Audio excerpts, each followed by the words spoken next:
Halo, selamat datang pemirsa. Kembali lagi di Podcast on TV bersama saya Kanida Iqbal yang akan menemani aktivitas Anda selama 30 menit ke depan. Pemirsa, hari ini kita kedatangan tamu yang luar biasa sekali. Hari ini kita akan berbincang-bincang tentang seputar politik ya. Oke, langsung saja dengan narasumber kita pada siang hari ini dengan Bapak Sulis ya. Sulis. Ya, Pak Sulis, gimana kabarnya Pak? Alhamdulillah baik. Alhamdulillah baik. Sehat dan semoga aja Mas Kanida Yeah. sehat, juga pemirsa sehat, tidak kena COVID lagi. Amin. Dan saya ucapkan Assalamualaikum warahmatullahi wabarakatuh. Waalaikumsalam warahmatullahi wabarakatuh. Kami ucapkan selamat datang untuk Pak Sulis sudah terima kasih. bersedia untuk mampir ya Pak ke IMTV.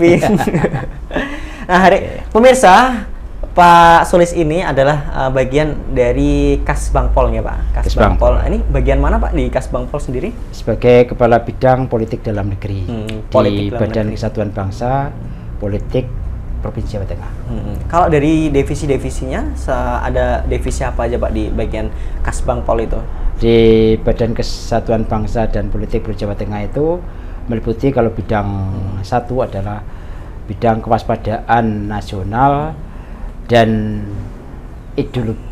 kewaspadaan nasional, ideologi dan wawasan kebangsaan. Kemudian yang bidang dua ketahanan bangsa, dan yang ketiga politik dalam negeri.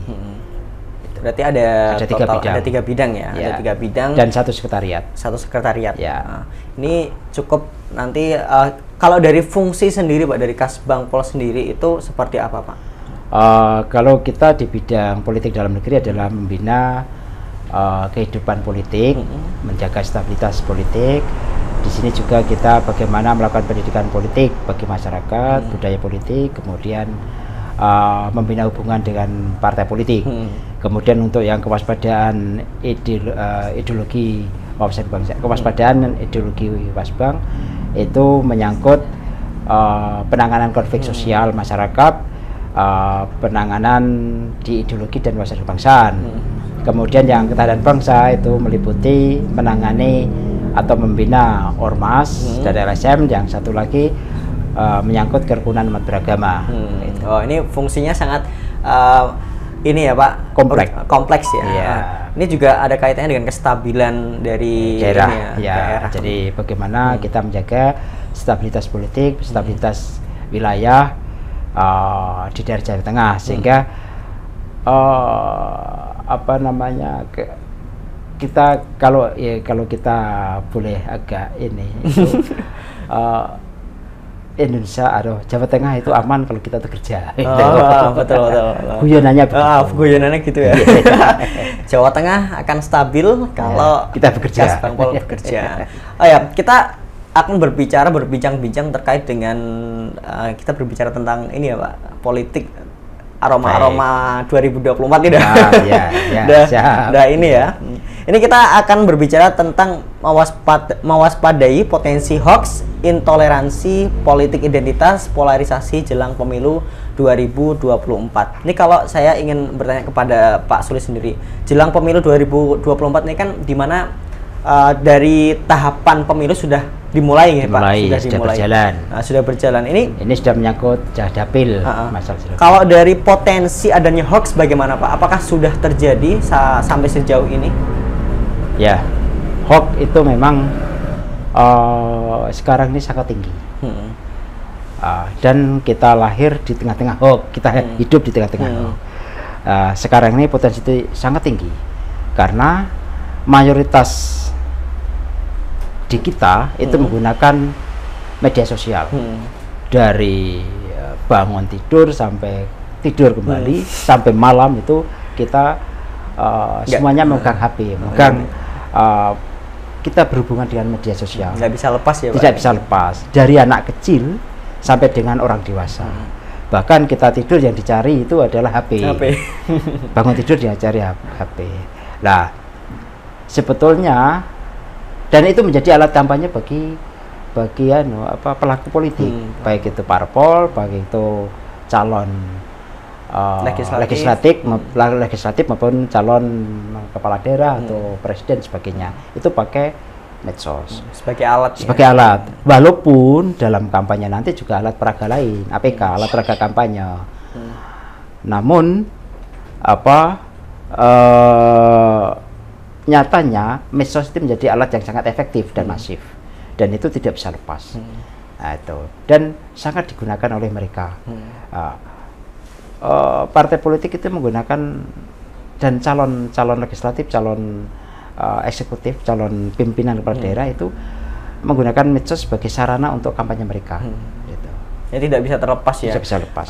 Kalau dari segi hoaxnya sendiri yang terjadi ini, mungkin bagaimana dari Kasbangpol sendiri untuk dapat mengedukasi masyarakat, tentunya untuk dapat menghindari dari hoax, apalagi kan banyak dari orang-orang, khususnya dari orang-orang yang baru mengenal dunia medsos itu kan menerima informasi langsung saja untuk dicerna ya Pak.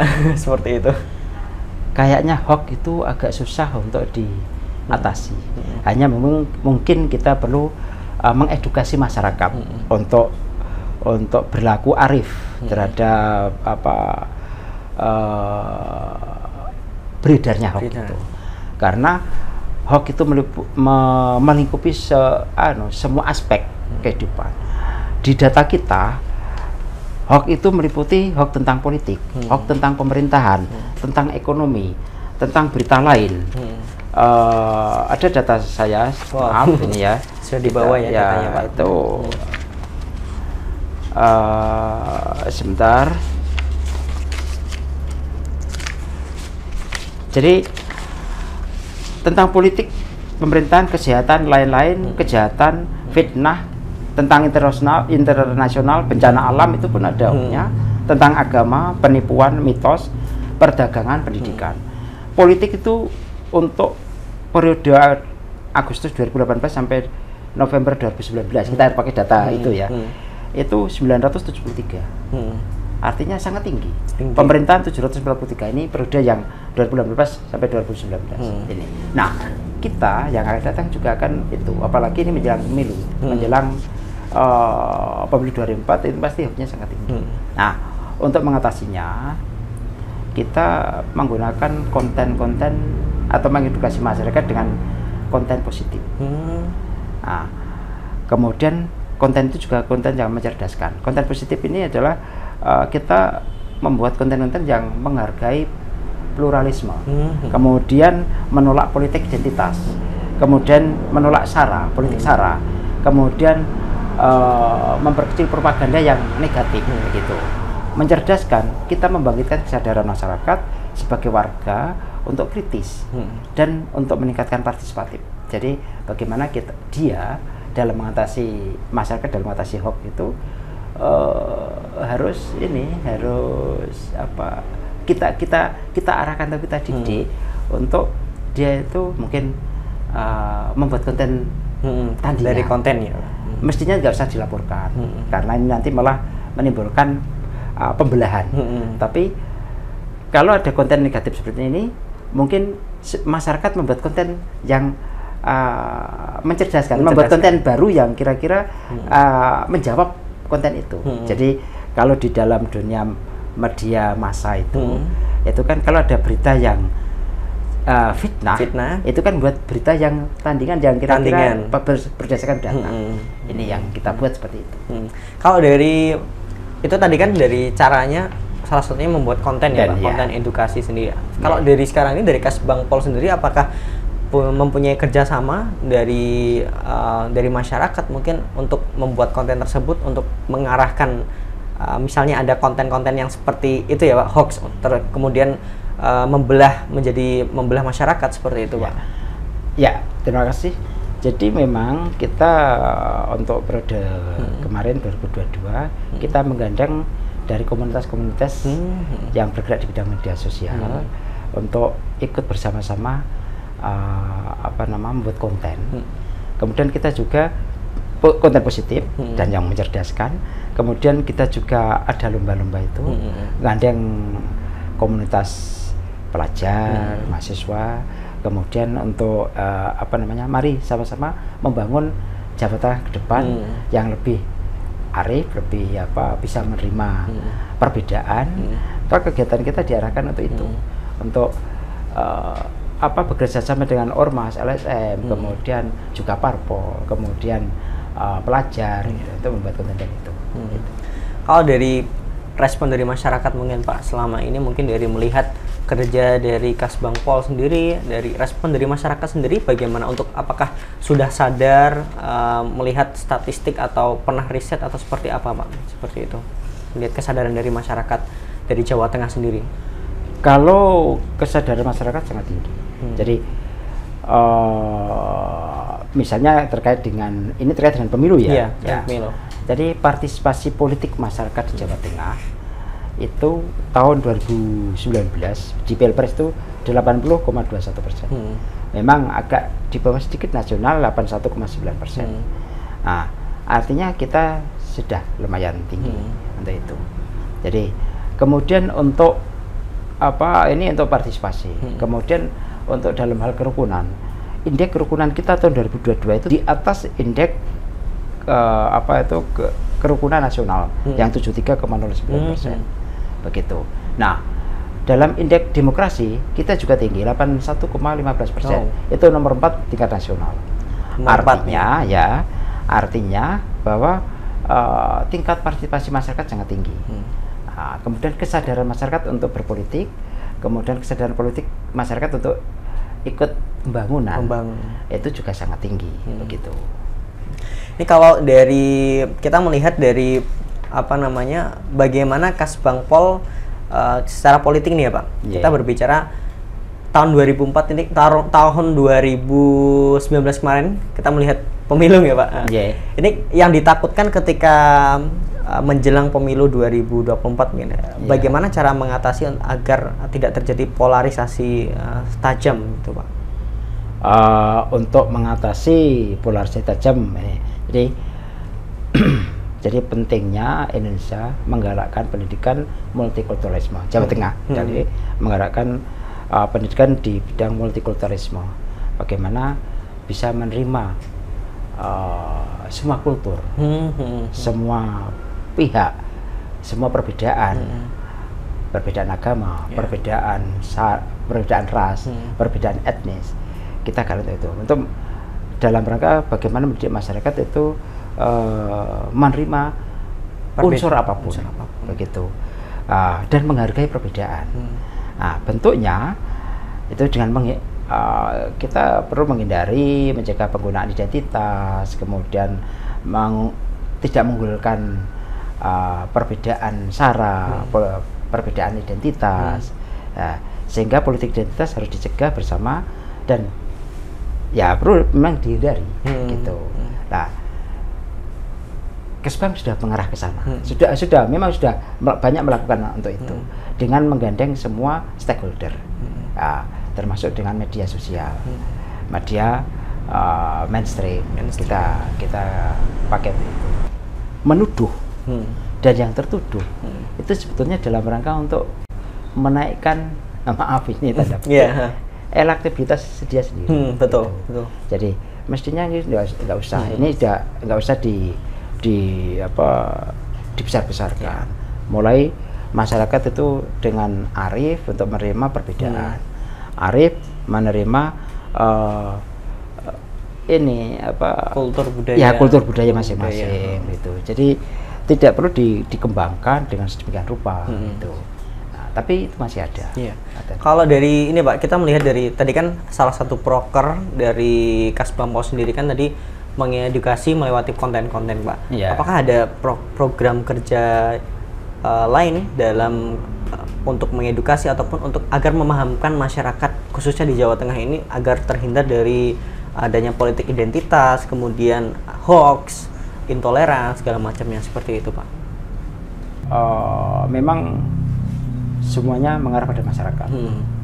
Nah, kemudian kegiatan-kegiatan lain. Jadi kegiatan kita, tadi yang bidang kami itu politik dalam negeri, itu adalah menyangkut bagaimana menyiapkan masyarakat untuk berpartisipasi dalam menghadapi pemilu 2024. Ya tidak pemilu 2024 saja, memang untuk pendidikan politik seterusnya, karena pendidikan politik itu tidak hanya berdasarkan dibatasi dengan pemilu gitu. Dengan pemilu. Nah, di sisi lain, di bidang yang lain itu juga ada pendidikan politik, tapi di bidang ideologi dan wawasan kebangsaan.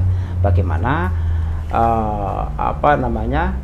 bekerja sama dengan masyarakat, dengan setiap elemen masyarakat, dengan stakeholder untuk bagaimana meningkatkan atau menghargai orang lain, bagaimana membangun ideologi Pancasila, kemudian bagaimana membangun wawasan kebangsaan, kemudian di bidang ketahanan bangsa, bagaimana mempertahankan atau menjaga keutuhan berbangsa dan bernegara dengan melibatkan ormas, dengan melibatkan unsur-unsur masyarakat yang lain, begitu. Nah, kemudian kita juga tadi sudah saya sampaikan bekerjasama dengan media-media sosial, media mainstream, dengan radio, TV dan sebagainya. Gitu. Itu berarti kalau dari mungkin ada event-event atau kegiatan tertentu Pak dari Kasbangpol sendiri untuk menggait masyarakat agar teredukasi gitu. Atau tadi kan menyebutkan bahwa membuat perlombaan konten, terus apakah nanti ada event-event tertentu atau diskusi bersama seperti itu Pak dengan masyarakat sendiri seperti itu?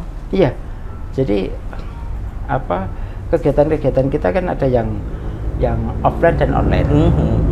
Offline yaitu bisa sosialisasi, sarasean, seminar dengan pelibatan berbagai unsur masyarakat tadi, pelibatan tokoh masyarakat, tokoh agama, MUI, kemudian tokoh-tokoh agama yang lain lewat FKUB, Forum Kerukunan Umat Beragama, Forum FPK Pembaruan Kebangsaan dengan melibatkan beberapa unsur etnis.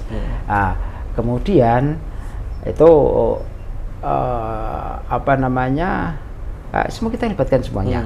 Itu. Kemudian tadi ya dengan unsur-unsur remaja, unsur mahasiswa. Sesuai dengan umur ya. Iya, begitu. Ini kalau dari pendidikan politik seperti apa yang perlu diberikan jelang tahun politik ini Pak? Ini kan mungkin ada mahasiswa, ada ranahnya, ada SD, kemudian ada SMP, ada SMA, seperti itu. Pendidikan politik seperti apa yang mungkin menjadi program kerja dari Kasbangpol sendiri untuk mengedukasi Pak? Ataukah ada kurikulum khusus atau seperti apa Pak?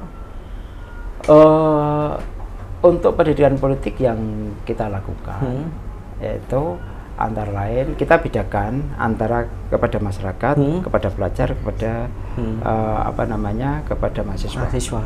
Kepada pelajar misalnya kita dekati sekolah-sekolah, kita berikan kepada pendidikan pemula. Kita sebut mereka pendidikan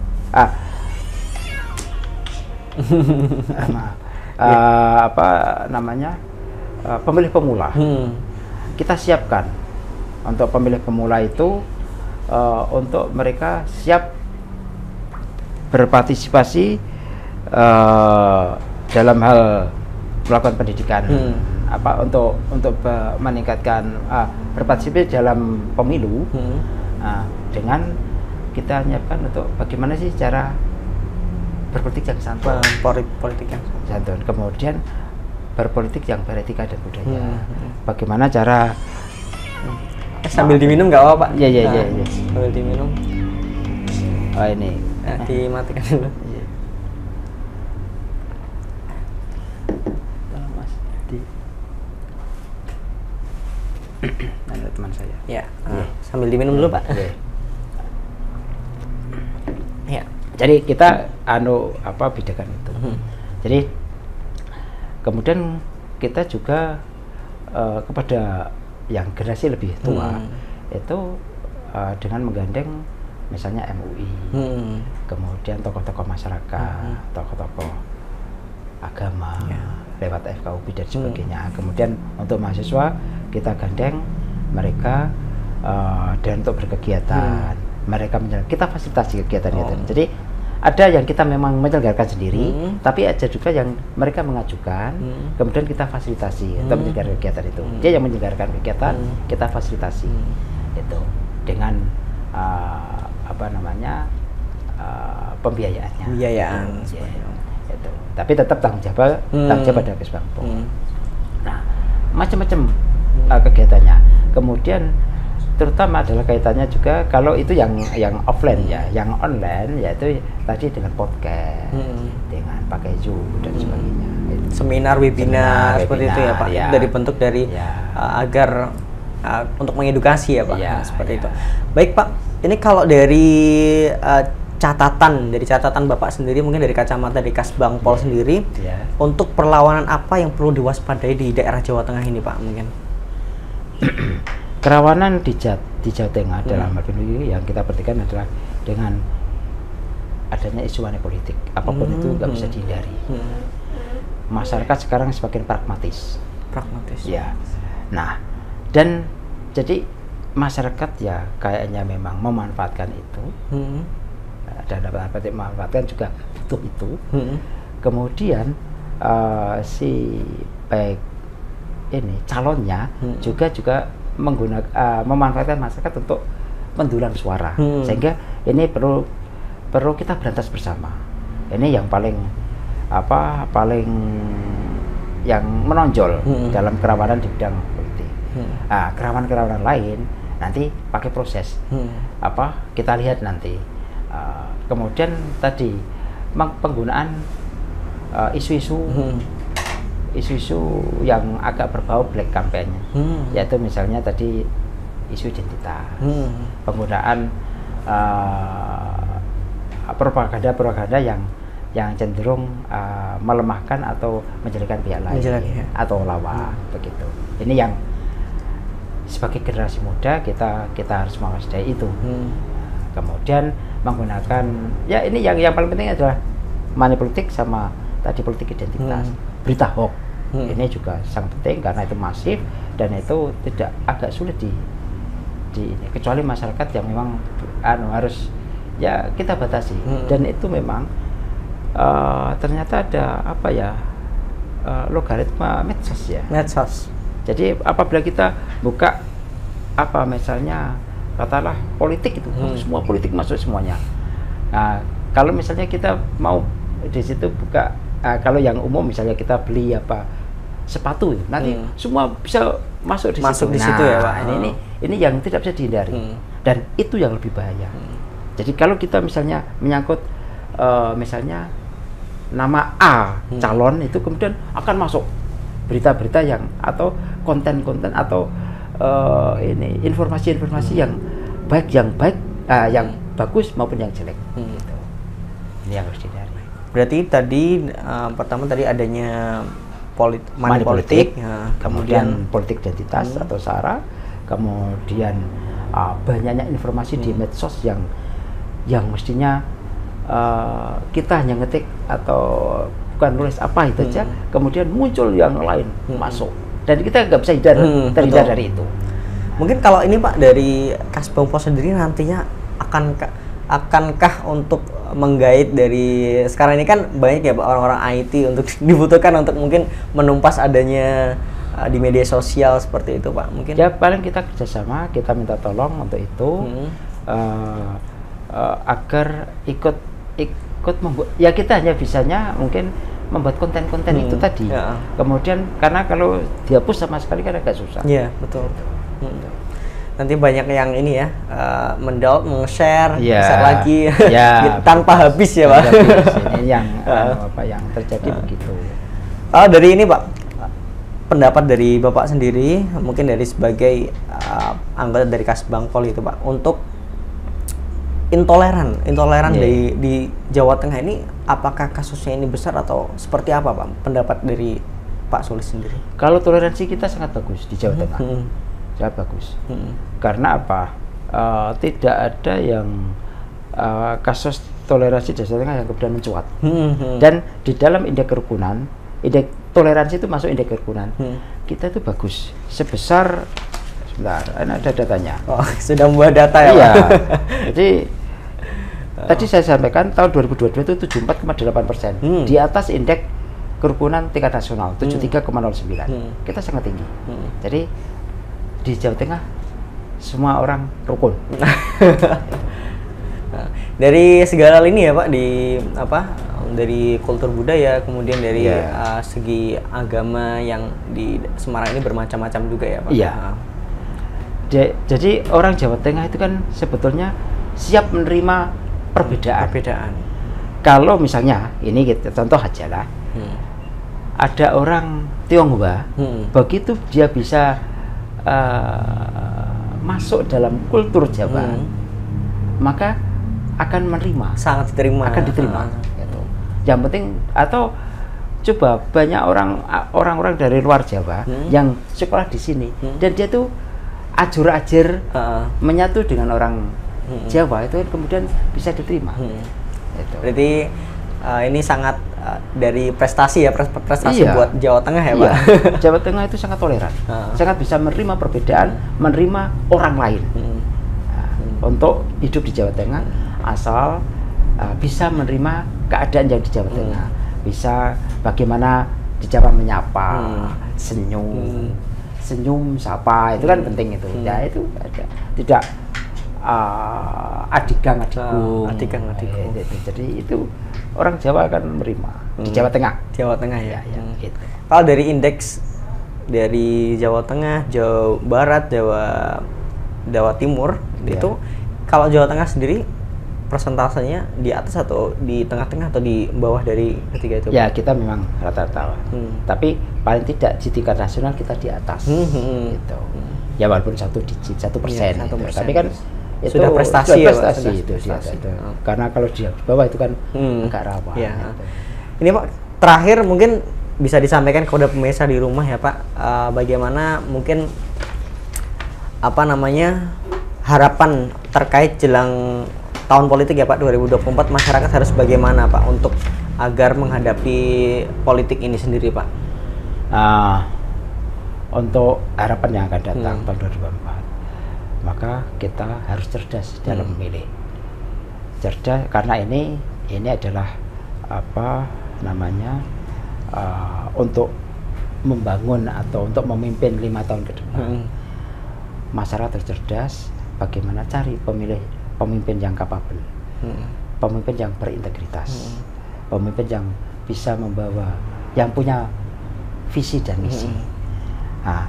Tidak akan lahir pemimpin yang bagus apabila masyarakat tidak aktif di dalamnya, tidak aktif dalam memilih. Jadi dia harus berpartisipasi. Jangan serahkan atau jangan sampai golput, begitu. Jadi namanya pemilu, ini adalah agenda nasional, harus sukses. Kemudian dan ini memilih dalam rangka memilih sirkulasi kepemimpinan. Cari pemimpin yang memang berkapabel, yang bisa menjawab kepentingan anak muda, yang karena ini dunia medsos, kemudian yang tahu masalah medsos, mengikuti perkembangan, kemudian kebijakannya itu sesuai dengan keinginan masyarakat, kepentingan masyarakat, kemudian ya tadi tidak korupsi, bertanggung jawab, kemudian membangkitkan kesadaran masyarakat untuk bersatu, berwawasan global, kemudian bisa meningkatkan kesejahteraan masyarakat, meningkatkan kesadaran pemuda, pelajar. Jangan lupa bahwa pemuda itu adalah masa depan bangsa. Satu. Yang kedua, kewajiban pemerintah, negara adalah memberi kewirausahaan pada pemuda, kemudian memberi akses pada pemuda. Jangan sampai pemuda jangan dimatikan atau dianaktirikan. Seperti itu. Baik pemirsa, sudah 30 menit Kaneda dan juga Bapak Sulis ya, dari Kasbangpol sudah menemani aktivitas Anda selama 30 menit, dan kami berharap semoga dari Kasbangpol dapat menjalankan program-programnya dengan baik ya Pak, dan juga bekerja sama. Nah ini kami tentunya dari TV-TV lokal bisa nanti bekerja sama lagi ya Pak ke depannya untuk juga sebagai wadah edukasi untuk masyarakat juga ya Pak. Baik pemirsa, saya Kaneda Iqbal izin pamit undur diri. Mohon maaf apabila ada kesalahan atau tutur kata yang kurang berkenan. Saya Kaneda Iqbal. Wassalamualaikum warahmatullahi wabarakatuh. Waalaikumsalam warahmatullahi wabarakatuh.